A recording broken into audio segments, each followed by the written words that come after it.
안녕하세요. 이성애 교수입니다. 국민복음 세상을 깨우는 말씀을 통해 오직 주님만 사랑하고 주님과 동행하는 여러분이 되시기를 축원합니다. 오늘 귀한 패널 분들 참석해 주셨습니다. 반갑습니다. 안녕하세요. 반갑습니다. 이번 시간에는 너희를 하나님께 고발하노라라는 아주 강력한 메시지가 있는 것을 살펴보도록 하겠습니다. 그러나 우리가 지난 시간에 무엇을 했는지 우리가 요즘 돌아서면 저 같으면 돌아서면 잊어버리기 때문에 한번 어떤 내용을 우리가 했었는지 한번 살펴봤으면 해요. 그 욥기 11장부터 보면 이제 소발이 욥에게 조언을 하였습니다. 뭐라고 조언했냐면 어리석은 자여 너는 책망을 받을 만하구나 라고 얘기를 했어요. 그 본문이 욥기서 11장 1절과 2절인데 우리 반동우 의원님 한번 읽어봐 주시겠습니까? 말이 많으니 어찌 대답이 없으랴. 말이 많은 사람이 어찌 의롭다 함을 얻겠느냐. 내 자랑하는 말이 어떻게 사람으로 잠잠하게 하겠으며 내가 비웃으면 어찌 너를 부끄럽게 할 사람이 없겠느냐. 네, 여기에서 욥은 향하여 이 소발이 어리석다라고 얘기하면서 이제 책망을 받을 만하구나라고 얘기를 했었어요. 그 다음에는 이렇게 돼요. 이 소발이 뭐라고 얘기하냐면 하나님의 지혜와 뜻을 내가 어찌 알랴. 하나님의 지혜는 측량할 수가 없어. 라고 얘기를 합니다. 그 부분을 우리 김수성님께서 읽어봐 주시겠습니까? 7절에서 9절 그리고 12절입니다. 네. 내가 하나님의 오묘함을 어찌 능히 측량하며 전능자를 어찌 능히 완전히 알겠느냐. 하늘보다 높으시니 내가 무엇을 하겠으며 스올보다 깊으시니 내가 어찌 알겠느냐. 그의 크심은 땅보다 길고 바다보다 넓으니라.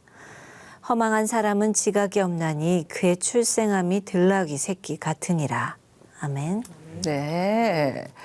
이 소발은 지난번에 한 것처럼 좀 입이 걸걸합니다. 이 독설가예요. 네, 여기서 허망한 사람 했을 때 man of emptiness라는 것은 머리가 빈 사람. 네, 사람보다 좀 강력한 거겠죠? 머리 할 때 머리가 빈 사람을 뭐라고 하죠? 네, 그런 말을 하면서 하나님의 지혜는 측량할 수가 없는데 너가 어찌 하나님의 그 지혜를 다 알겠느냐? 말은 맞는 말을 하고 있어요. 그렇게 책망을 했답니다. 그리고 또 어떤 책망을 했냐면 죄를 멀리하라. 그리하면 너가 회복될 것이야. 정말 맞는 말을 했어요.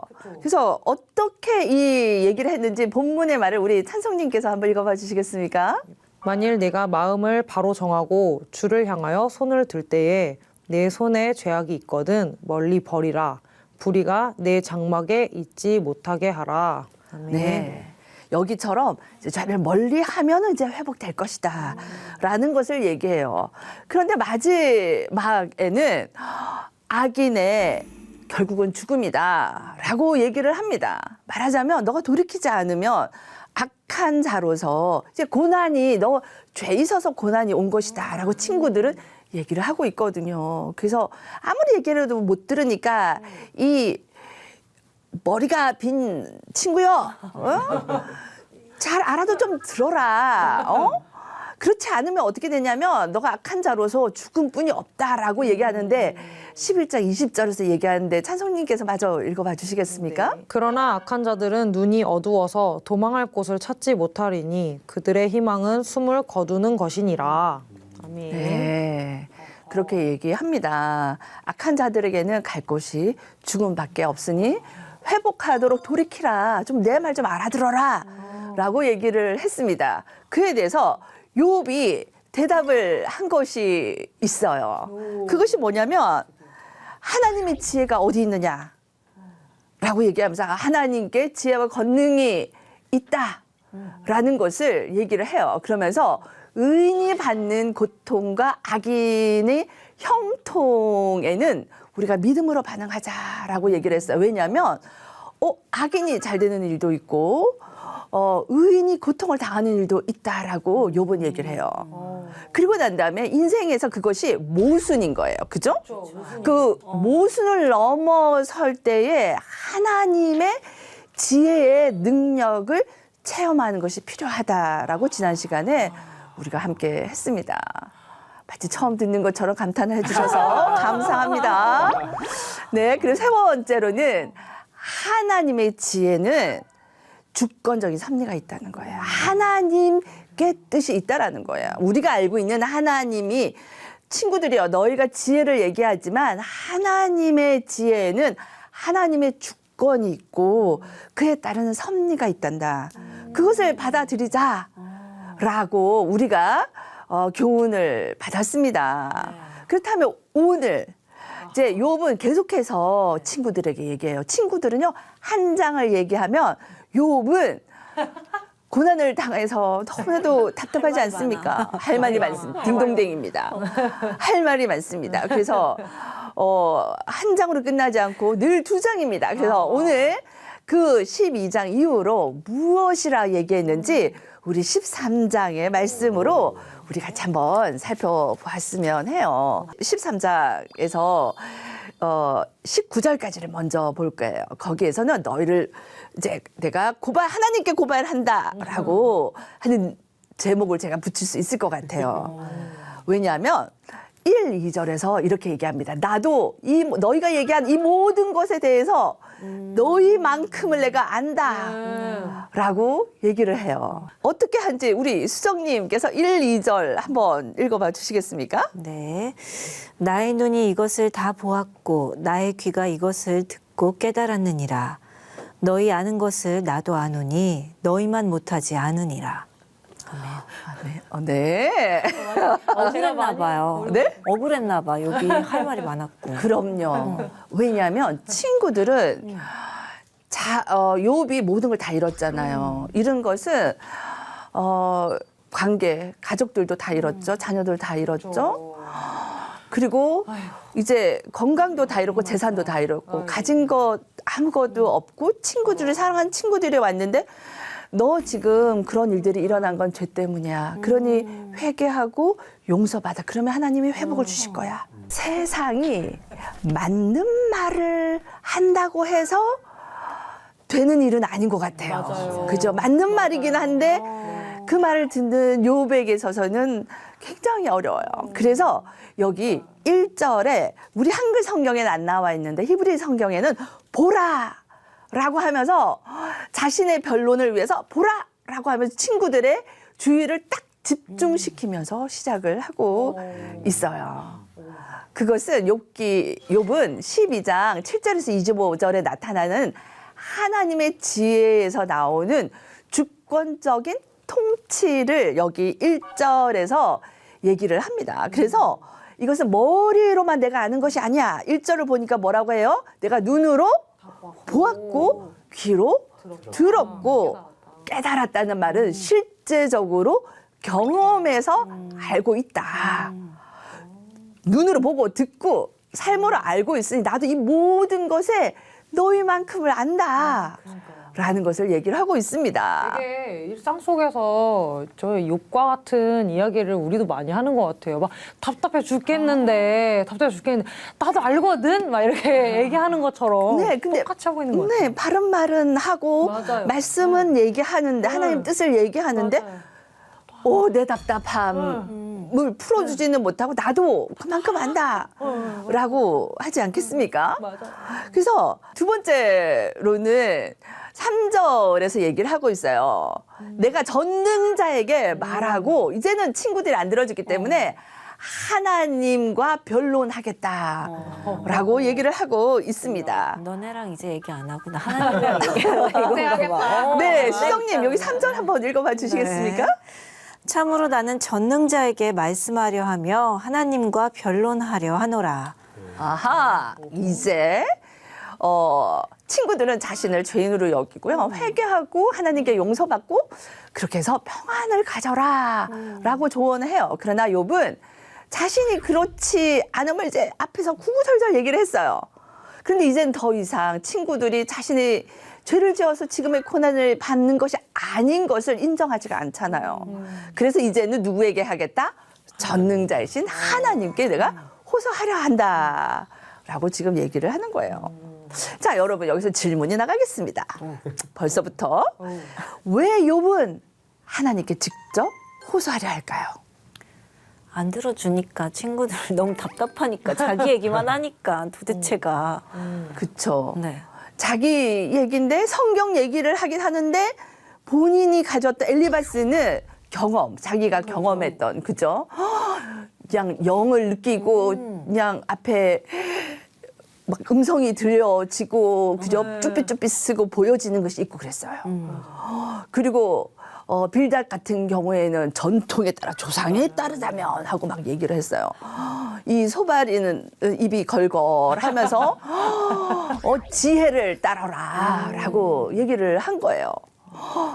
이제 그러자 말을 안 들으니까 그죠? 하나님께 직접 호소하려고 하는 것 아니겠습니까? 이제 12장에서 말씀처럼 지혜와 권능이 하나님께 있는 것을 알았기 때문에 전능자이시고 지혜자이신 하나님께 이제는 직접 나아가서 내가 다 털어놓고 얘기하겠다라고 얘기하는 거예요. 그 말은 오직 하나님만이 모든 것을 아시고 자신을 알고 또 자기를 창조하신 이기 때문에 모든 걸 알겠죠? 그리고 전능자이신 하나님과 변론하고 얘기하는 것만이 유일하게 내가 죄 지어서 지금 이 고난을 받는 것이 아니다 라는 것을 인정받을 수 있기 때문이에요. 친구들이랑 다 얘기해봤잖아요. 그렇죠. 그런데 맞는 말인데 맞아요. 말씀에 있는 거고 신명기에서 얘기한 건 인과응보 선한 일을 행하면 하나님의 말씀을 순종하면 축복받고 그다음에 하나님의 말씀대로 행하지 않으면 저주가 임한다. 그것 가지고 너 보니 너가 받는 모든 저주가 신명기에서 얘기하고 있는 28장에서 얘기하고 있는 저주 하나님의 말씀대로 행하지 않았을 때 받는 모든 저주를 따라 다 받으니 너 빨리 회개하라. 이렇게 성경을 가지고 얘기하고 상황에 맞는 말을 하지만 욥 스스로는 욥기서 1장과 2장에 있었던 것처럼 하나님이 의인이다라고 3-4번 꽝꽝꽝 얘기했잖아요. 그렇죠. 사단이 앞에서까지 하나님은 하나님을 나를 경외하는 자이고 그가 악을 행하지 않았다라고 얘기까지 했거든요. 그러니까 하나님이 알고 있는 거예요. 그러니까 친구들을 위로해 주러 왔으나 그것이 위로가 안 돼요. 친구들에 대해서 뭐라고 얘기하냐면 너희가 거짓말 하는 자루다라고 얘기를 하고 있습니다. 말씀은 뭐라 하는지 우리 반덕현님께서 4절부터 6절까지 한번 읽어봐 주시겠습니까? 너희는 거짓말을 지어내는 자요 다 쓸모없는 의원이니라. 너희가 참으로 잠잠하면 그것이 너희의 지혜일 것이니라. 너희는 나의 변론을 들으며 내 입술의 변명을 들어보라. 13장 4절에서 쓸모없는 의인이라는 것은 친구들이 많은 조언들로서 이제 얘기를 했죠. 자신들의 경험과 전통의 교리와 그리고 이제 지혜의 논리를 펼쳤어요. 지금 욥이 겪고 있는 고난을 그런데도 해결해 주지 못하고 어떤 도움이 못 되고 있음을 여기서 얘기하는 거예요. 이것은 자신에게 내가 아는 하나님은 말이야 라고 하면서 이제 욥에게 친구가 얘기를 한 거죠. 그럼 욥은 하나님을 너가 알아? 라고 얘기를 도리어 친구들에게 진정한 하나님의 지혜가 하나님께 있고 하나님의 섭리를 너희가 알지 못해 라고 얘기하는 것이 여기 있는 4절의 말씀이에요. 5절에서 보면요. 너희가 참으로 잠잠하면인데 진짜는 잠잠하고 잠잠하라 라고 얘기하는 겁니다. 그러니까 6절에 보면은 그러니까 들어보라고 얘기를 해요. 이렇게 막 강조 2번씩 반복해서 아이들이 그러잖아요. 오빠 내 말 좀 들어봐 막 이렇게 하잖아요. 반복해서. 그 말은 진짜 좀 제발 좀 들어봐 달라는 거죠. 이제 욥은 자신의 하나님과 직접 변론하는 것을 친구들에게 이제는 경청해서 이제 내가 하는 말 이제 들어봐라. 라고 얘기하는 것입니다. 네. 그러면 이 친구들이 어떤 얘기를 했었냐고 하면요. 여기에 엘리바스는 경험을 했다라고 하지 않았습니까? 우리 수정님께서 4장 12절 한번 읽어봐 주시겠어요? 네. 어떤 말씀이 내게 가만히 이르고 그 가느다란 소리가 내 귀에 들렸었나니. 네. 이 엘리바스는 소리도 듣고 영적인 체험을 한 친구인 거예요. 이제 그 경험을 기준으로 해서 이제 조언을 했었고, 그 다음에 욥이 대답했고, 이제 빌다시의 친구는 우리 반동현님께서 8장 8절 한번 읽어봐 주시겠습니까? 청하건대 너는 옛 시대 사람에게 물으며 조상들이 터득한 일을 배울지어다. 이제 전통이 틀린 건 아니에요. 그러니까 본인이 가지고 있는 그 한계 안에서 이제 얘기를 한 것이죠. 그 다음에 소발. 대바리가 아닙니다. 소발입니다. 소발이가 했던 말 조금 있었었죠. 우리 찬성님께서 한번 읽어봐 주시겠습니까? 허망한 사람은 지각이 없나니 그의 출생함이 들나귀 새끼 같으니라. 이 말은 좀 전에 했던 것처럼 이 머리가 빈 친구요. 출생함이 들나귀 새끼라는 것은 우리가 할 때 멍멍. 들나귀는 들에 있는 낙이잖아요. 이게 컨트롤이 안 된다는 말이에요. 아주 자기 마음대로 하는 친구요. 지혜를 좀 따라라. 라고 얘기를 했었습니다. 이런 친구들을 이제는 욥은 무엇이라고 한다고요? 너희를 하나님께 고발하리라. 어떻게 고발하려고 하는지 우리 찬송님께서 7절부터 해서 12절 말씀 한번 읽어봐 주시겠습니까? 네. 너희가 하나님을 위하여 불의를 말하려느냐 그를 위하여 속임을 말하려느냐 너희가 하나님의 낯을 따르려느냐 그를 위하여 변론하려느냐 하나님이 너희를 감찰하시면 좋겠느냐 너희가 사람을 속임같이 그를 속이려느냐 만일 너희가 몰래 낯을 따를진대 그가 반드시 책망하시리니 그의 존귀가 너희를 두렵게 하지 않겠으며 그의 두려움이 너희 위에 임하지 않겠느냐 너희의 격언은 재 같은 속담이요 너희가 방어하는 것은 토성이니라. 아멘. 네. 오, 친구들에 대해서 아주 강력하게 얘기하죠. 여기 7절을 보면 자신이 죄를 지어서 벌을 받는 것, 곧 권한을 받는 것이 아닌 것을 이 진실에 반대하여서 서 있는 거예요, 친구들이. 그렇기 때문에 거짓말이라고 하는 거예요. 나는 진실한데 너희가 죄 때문이라 하니 너희가 거짓말하는 거야. 라고 하는 것이 이 7절의 말씀입니다. 8절에서 보면은 하나님의 낯을 따르려느냐라는 것은 문자적으로 보면은 하나님의 얼굴을 들어 올리겠느냐라는 뜻이고 편파적으로 지지하는 것을 여기서 얘기를 해요. 곧 하나님께서는요 공의로우신 분이시지만 욥의 친구들이 하나님을 맹목적으로 맹신한다. 그래서 하나님 편에 섰다라고 생각을 하는 거예요. 그렇기 때문에 편파적이고 공정하지 않게 지금 말하고 있다라는 것이 욥의 입장인 거예요. 그래서 9절에서 보면 하나님 편에서 지혜로 하나님의 말씀의 진리를 말하는 것처럼 하지만 모든 것을 아시는 하나님께서 감찰하여 자세히 살피면서 잘못이 드러나게 될 것인 것을 얘기하는데 이것은 이제 경고하는 거예요. 하나님이 그렇게 자세히 보실 거야 라고 얘기를 하고 있습니다. 이런 친구들이라고 이제 얘기를 하는 거죠. 1절을 먼저 보면 친구들이 자신들의 마음을 감추고 하나님 편에 선 것처럼 정죄하는 친구들을 하나님께서는 반드시 뭐 하신다고요? 혼내시고 책망할 것이다. 그 결과 이제 두려움이 임할 거라고 얘기를 하고 있습니다. 그래서 지금 너희의 격언은 재 같은 속담이요 방어하는 것은 토성이다라고 하는 것은요. 격언은 뭐냐면 친구들이 지금 얘기하는 거 있죠. 그것이 쟤는 가치가 없잖아요. 그래서 친구들이 욥을 향하여서 하는 조언이나 충고가 아무런 가치가 없는 것이다. 그리고 지금 욥이 말하는 것을 방어하고 있는데 그것은 자신의 경험과 교리와 지혜의 전통을 가지고 하지만 이것은 흙으로 이제 성을 쌓으면 쉽게 무너지잖아요. 그래서 토성 같이 그 주장들도 허술한 것이다. 라는 것을 얘기를 하는 거예요. 이 말은 이런 것을 이제 제가 하나님 앞에 나아갈 거라고 그러잖아요. 하나님과 변론할 때 어떻게 한다? 이것을 가지고 이제는 고발하겠다. 우리가 알 수 없는 고난을 받을 때가 있잖아요. 욥이 지금 딱 그 상황인 거예요. 그래서 이제는 얘기를 듣다가 이제는 하나님께 고발하려고 하면서 이제 하는 것이 뭐냐면 내가 목숨 걸고 이제 내 행위를 아뢰겠다라고 얘기를 하면서 너희는 잠잠하고 나 좀 버려둬라. 내가 무슨 일 당하든지 내가 당할 것이야. 오, 이제 대단하죠? 그리고, 네. 그리고 14절에서 얘기합니다.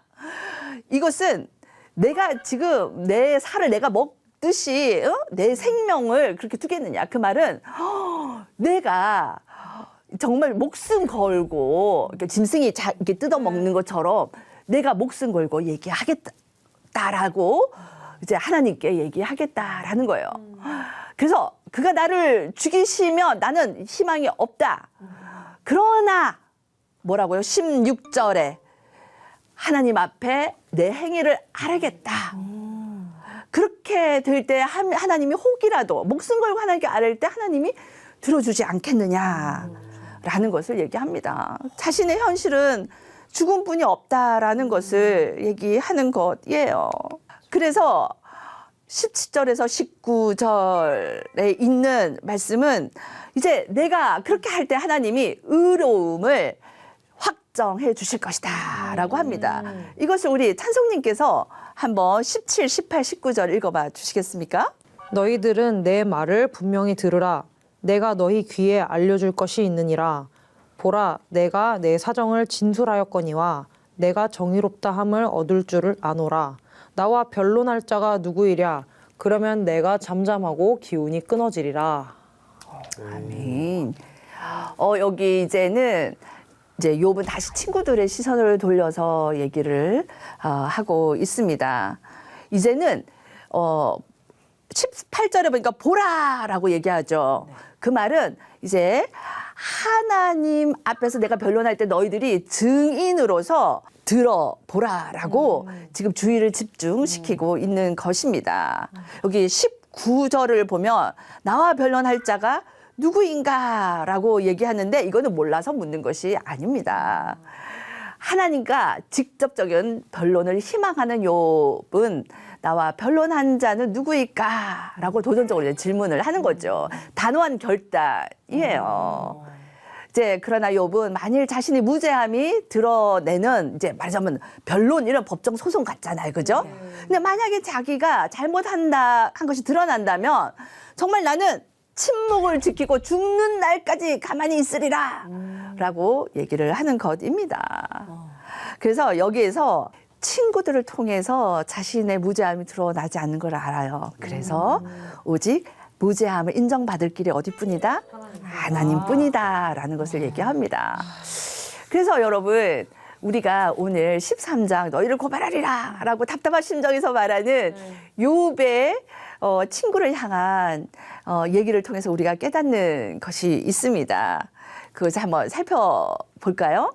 이렇게 어려운 일을 만날 때 우리는 어떤 모습을 해야 될까 할 때 지혜자의 모습으로 하나님께 아뢰는 것이 필요할 것 같습니다. 그죠? 왜냐하면 지혜의 근본이 하나님께 있고 하나님은 우리에게 편견이 없으세요. 그죠? 그리고 사람이 보는 눈과 다르십니다. 그래서 우리가 정말 어려운 일을 당할 때, 답답한 일을 당할 때 정말 지혜자가 됩시다. 그래서 하나님께 의뢰하면 어떨까라고 여러분에게 말씀을 드려보겠습니다. 그리고 이제 좋은 자 되는 친구들 있지 않았습니까? 그래서 우리도 그 좋은 자의 입장에서는 어떻게 할까 했을 때, 하나님을 위함이 되게 하는 조언을 해야겠구나라는 생각이 듭니다. 왜냐하면 나의 경험이나 전통이나 교리는 한계되어져 있지 않겠습니까?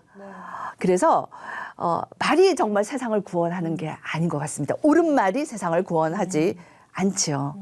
정말 우리의 삶은 진심을 알아줄 때에 정말 우리의 문제들이 많이 해결이 되는 것 같아요. 그죠?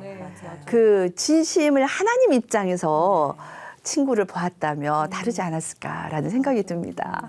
그리고 마지막으로는 우리가 신뢰자의 모습을 가지자라는 교훈을 우리가 가지고 가면 어떨까 해요. 왜냐하면 문제는 사람 대 사람으로 해결이 되지 않잖아요. 맞아요. 욥을 통해서 얘기를 해주고 우리 경험에서도 많이 알죠. 네. 그래서 하나님 앞에서 문제를 해결하기를 바랍니다. 이렇게 오늘 말씀을 봤습니다. 친구들을 향하여 고발하려고 하는 욥의 답답한 심정 가운데 그걸 통하여 우리가 지혜자요, 좋은 자요, 또한 신뢰자의 모습으로 우리가 또 한번 살다가 다음에 우리 만나도록 할까요?